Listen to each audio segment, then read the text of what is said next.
Okay, so hello everyone, this is William again, and perhaps you'll be wondering what the hell are you doing here again? Why are you here with exactly the same airplane, exactly the same airport, and even exactly the same weather and the exactly the same time of the day?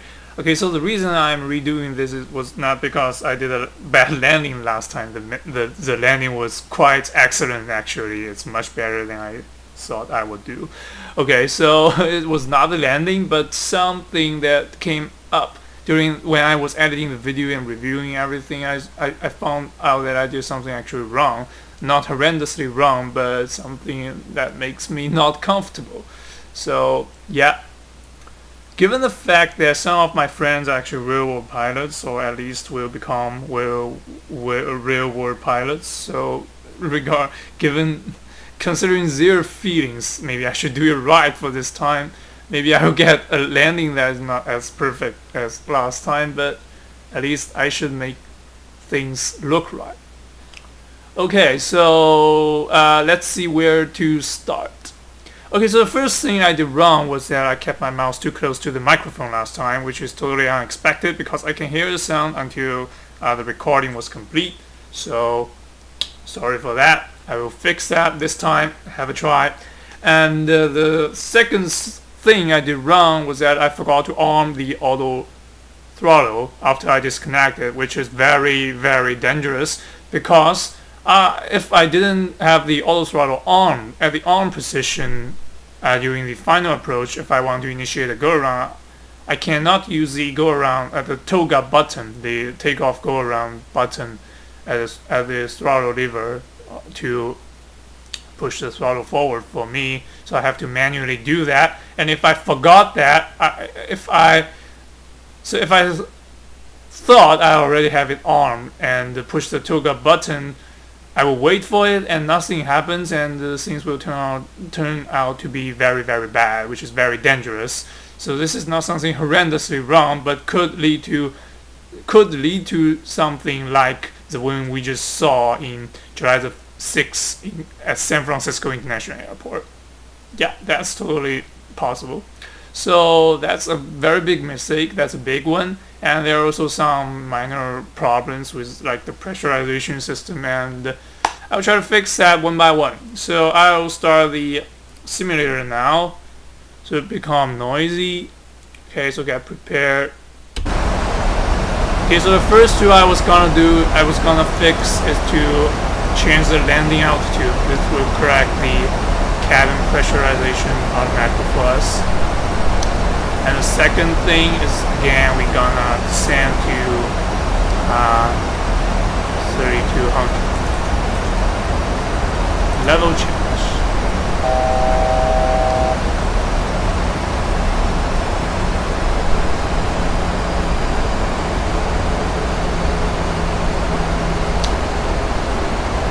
So while we were descending, I don't think there is much to talk about. We should just keep an eye on everything to make sure that the airplane is doing what we want it to do. Yeah. Okay. So hopefully we will make it look right this time.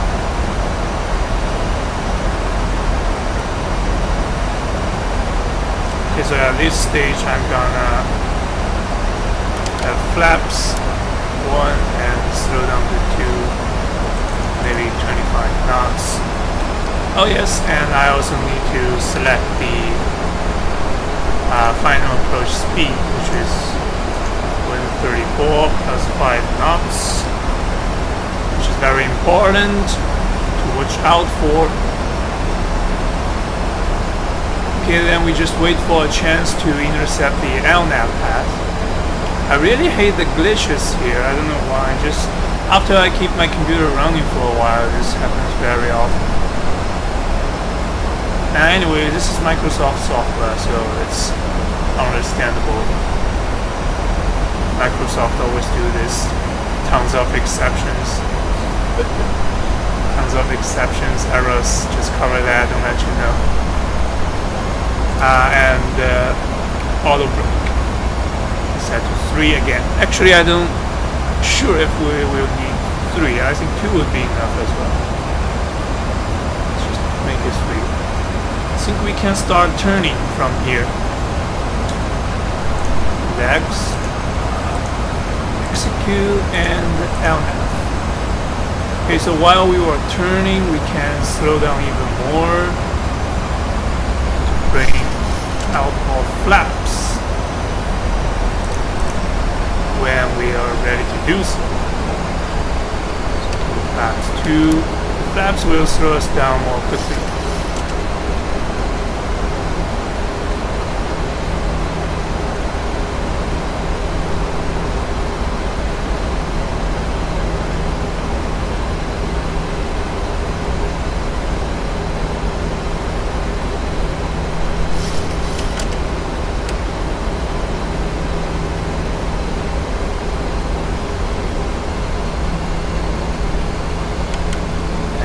Flaps 10. Okay. So flaps 10 is there.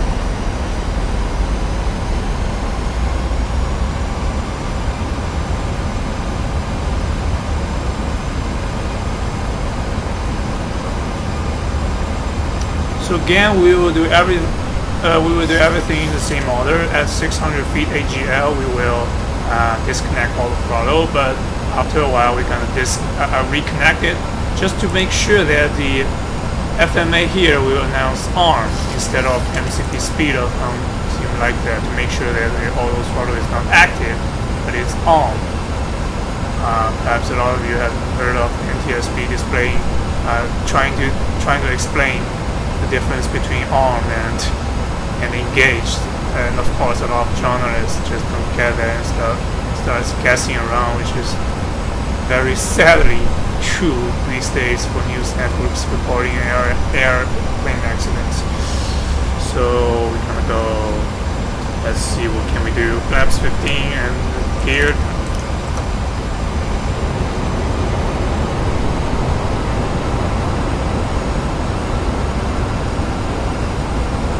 Okay, then gear down and locked. And the speed brake or spoilers, whichever you would like to call it. Oh, okay. 150 and 24.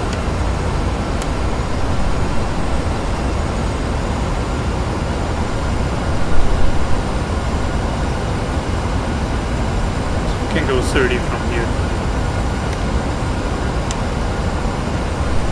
You can see that the additional flaps will bring us up a little bit, which is because of the additional lift generated by the flaps. So we're going to slow down more.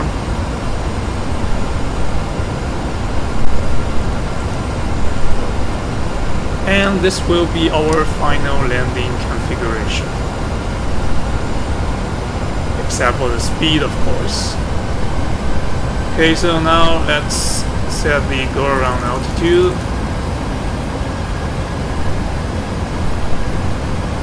And the final approaching speed. I think we can disconnect the altitude load to enable the vertical manual vertical pitch control. We are a little too fast down on the way. So we can see here the CWSP means that we are in CWS pitch mode.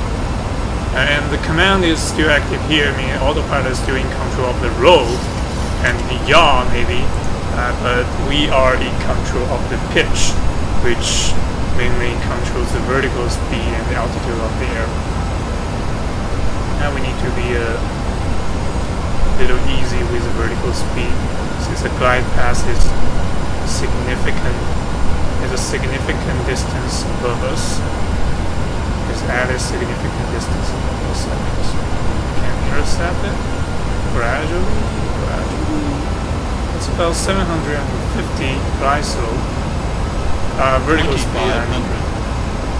there goes 2500, but I still didn't get very stable descent. Okay, so after we stabilize a little bit, I'm gonna set my minimums or decision points, which would be 200. Because it's perfect weather, it shouldn't be a problem. Okay, so we are pretty much on our final leg, so maybe I should stop talking to you and just focus on the landing itself. So we can do the landing checklist early at this stage actually.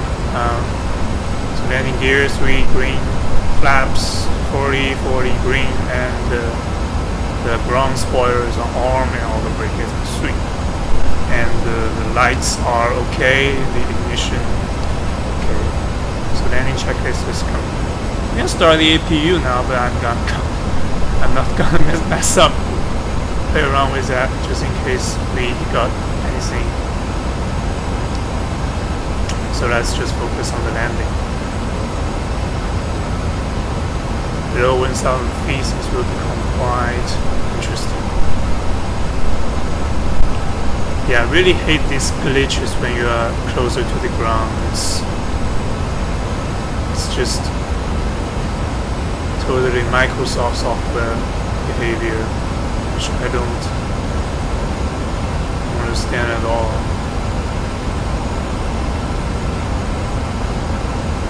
Which I just don't understand why a small loading of texture would make such big difference.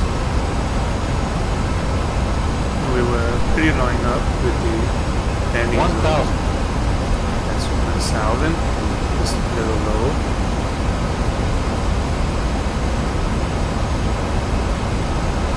We need the control wheel steering because we need to keep the aircraft in trim.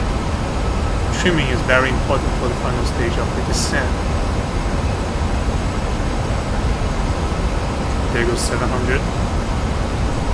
I will disconnect the auto throttle.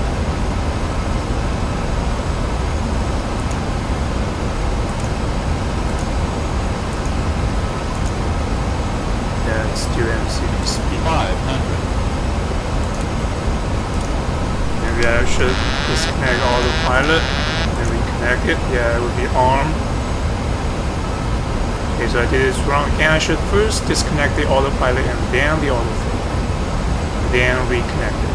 Approaching minimums. That would be the correct way to do this.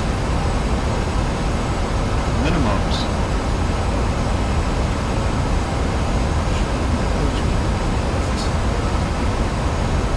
100. 50. 30. 20. 10.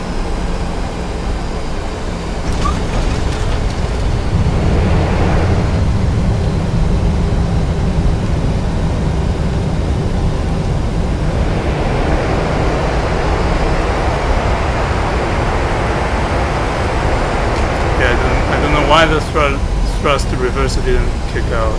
It didn't kick in the first, but yeah, that's still an okay landing, I think.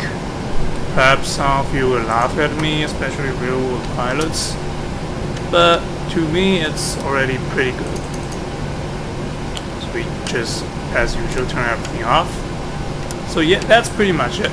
And next time I will focus heavily on automation, because some people argue that automation is not really good for commercial aviation because that makes pilots lazy, make pilots not focusing on their real skills, but instead their monitoring skills or flying computers basically. But I don't think that way, because automation is kind of tool that makes flying safer instead of making it more dangerous, I think, because it eliminates a lot of unnecessary accidents while still introducing a very small number of accidents because of too much dependency, the over the pilots being over dependent on the automation. So yeah, I'm quite a follower, quite a believer of the automation. So next time I'll talk about automation in a lot more depth than I did last time in the Shanghai to Beijing flight. So okay, so please again just bear with my landing skills. It's actually my second time doing this video, so I'm pretty glad everything worked out quite as expected. I didn't slam onto the ground. That's at least something worse. Okay, so yeah. Okay, so that's pretty much it. And see you next time around. That will be a flight from LaGuardia to this airport. Yeah, I really love this island. See you next time.